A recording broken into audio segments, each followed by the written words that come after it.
欢迎来到新兴消息频道，请订阅频道，所以大家不要错过当天最热门的新闻。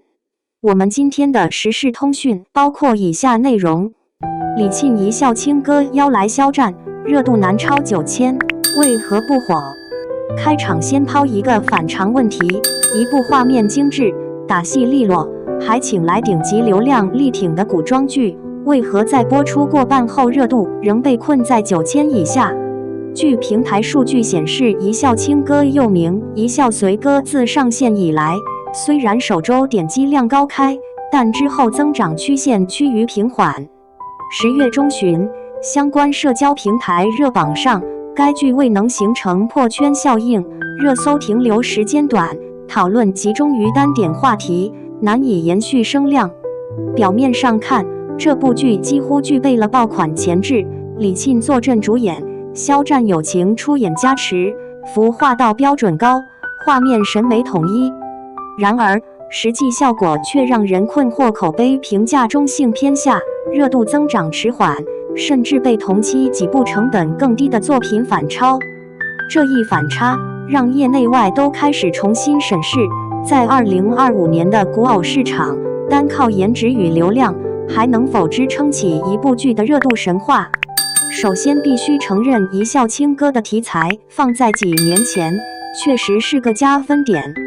女性视角下的权谋、将军与谋士的情感冲突，既符合强女性古言逆袭等潮流，也契合观众对女性成长叙事的喜好。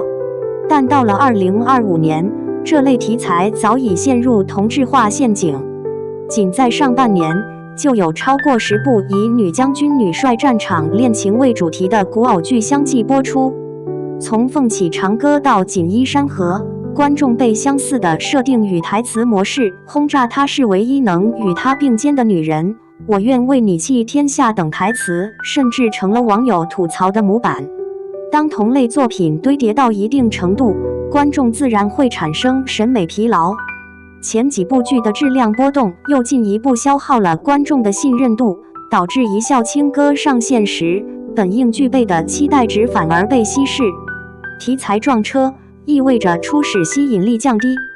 剧方想凭借女将军加古偶爱情的标签脱颖而出，势必需要在剧作层面提供更深刻的情感逻辑或更具创新的叙事结构，否则观众的注意力将被更快转移。相比题材雷同，更致命的是剧情逻辑的断层。一笑亲哥在开篇阶段的节奏其实相当利落，开场大战、权谋布局、人物关系迅速建立，这些都让人看到大剧前置。但进入中段后，叙事突然从战场对立跳入暧昧情感，缺乏过渡支撑。李沁饰演的女主角从坚毅果断的将领到温柔依恋的恋人，转变太快。肖战饰演的角色则从冷峻谋士到深情告白，仅用几场对话就完成了转折。缺乏心理铺垫的情感跳跃，让观众难以投入。一位网友评论道：两人看似有化学反应，但剧情不给他们酝酿的时间，感情就像被剪掉了一半。双引号，当观众无法信服人物的情感变化，代入感自然下降。古偶最核心的情感共鸣随之失效，剧情节奏的不均衡，使得整部剧在中段出现空转感，即故事在推进，但观众的心已经跟不上。演员之间的化学反应一直是古偶能否成功的关键因素。李沁的表演一贯以细腻见长，她的眼神能传递情绪层次，但当这种克制型表演遇上肖战偏内敛的演绎方式，两人之间的能量并未形成互补，而是彼此削弱。业内称之为气质错位，两位演员都具备高颜值与镜头感，但都属于气场偏冷型。当角色关系需要升温、情感爆发时，这种低温美反而成为限制。结果就是他们的对手戏好看，却不然，观众能欣赏表演的质感，却难被带入情绪。这种观感好但不磕 CP 的状况，在弹幕与评论区表现得尤为明显，观众更愿意讨论配角线、权谋副线，而非主线情感。在如今的剧集竞争中，宣发策略的重要性不亚于剧本本身。一笑倾歌的宣发团队明显投入巨大，请来流量艺人助阵，主创空降直播间，粉丝应援大屏，线下联动，几乎把传统宣发套路用到了极致。但问题是，宣发节奏与内容生态脱节。短视频平台的传播逻辑早已从官方主导转向用户二创，观众更愿意消费情绪共鸣而非信息轰炸。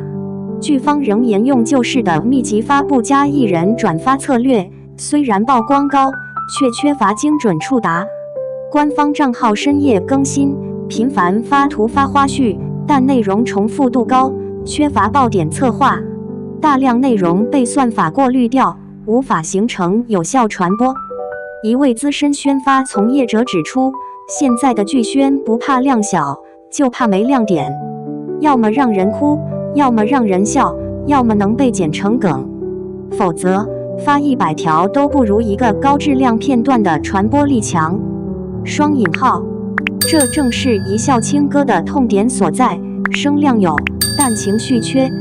剧中除了主角线，几位配角的塑造也被诟病功能化严重，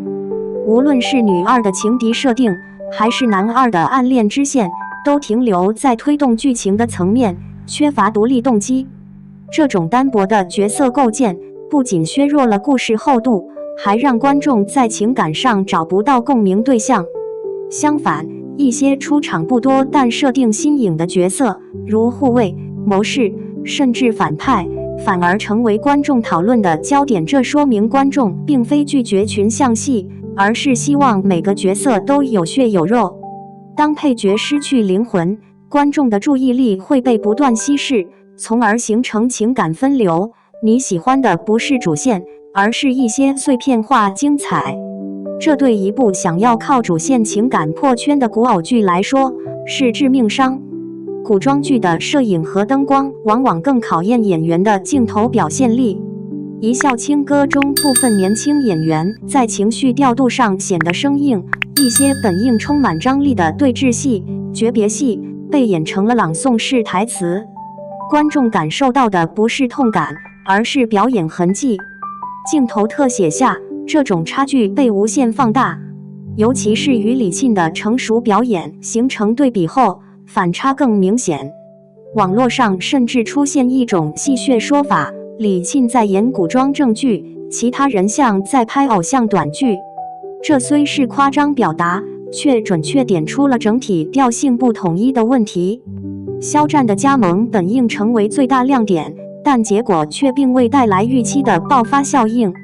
这并非因为肖战不具号召力，而是粉丝流量在观剧转化环节的效率低。大量粉丝选择支持但不观看，只做应援，而真正愿意追剧的普通观众却被剧情逻辑或节奏劝退。